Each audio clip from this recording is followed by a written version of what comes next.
Nested Lands is a medieval village builder where you're trying to start a settlement in a world that's basically been destroyed by a plague. I spent about 6 hours with the full game so far, and therefore wanted to share my honest thoughts on what this game actually offers. A quick story glimpse first. Your character sails to Norelvia, because their parents wanted to build a village there, but they ultimately got infected and died. So now you're trying to make that happen. The game probably has a darker setting than most other village builders, and it does have actual voice acting, even though the voice acting may not be that great, but it's not AI voice acting at least. Additionally to the story and the village building, you're also dealing with bandits, plague zones, and trying to recruit survivors who haven't completely lost hope yet. The game begins of course with you washing up on a beach after your boat crashes, because of course it does. You meet Boulder who helps you get started, and the core loop is pretty standard for this type of game. You collect resources, craft tools, build structures, and recruit people to automate things. Early on of course you're doing everything manually, so you're chopping trees, mining stone, collecting plant fiber and reeds, picking berries for food all by yourself. Now the actual character movement feels really stiff though, especially when you stop running it just looks awkward and unnatural. Something nice here is that the trees for example drop all their logs at once, which is convenient, and resources stack easily so you're not constantly managing the inventory space. The game's crafting aspect happens through a menu where you queue up items based on your materials. The early crafting is also manual, but once you build workshops they become auto-crafters that keep producing as long as they have fuel and materials.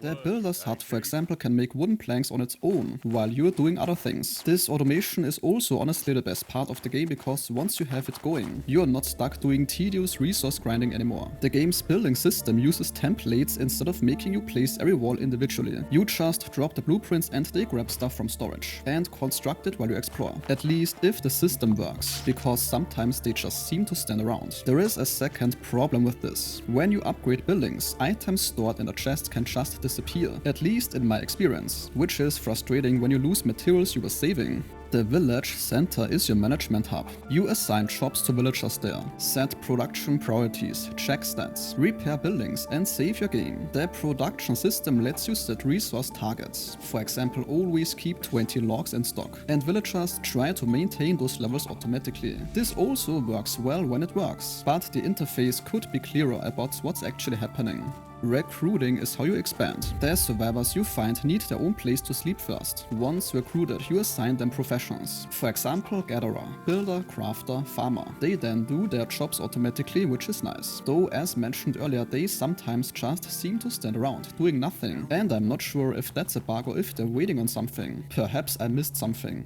Now, as you have probably seen by now, this game has survival mechanics as well. You have hunger, thirst, energy, warmth and hygiene. All of these are not too punishing, but you do need to pay attention. There is an issue, and that's that time moves way too fast. The day and night cycles happen before you can accomplish much, which makes everything feel rushed. Combat exists, but it's pretty damn bad. It feels very underdeveloped. The game has bandits everywhere and you can fight with melee weapons or bows. The plague zones marked in red damage you. I mostly avoided combat because it doesn't feel polished, and the animations are pretty rough. There is also simply not much depth to it. The game clearly expects you to deal with threats eventually, but right now it's not very engaging.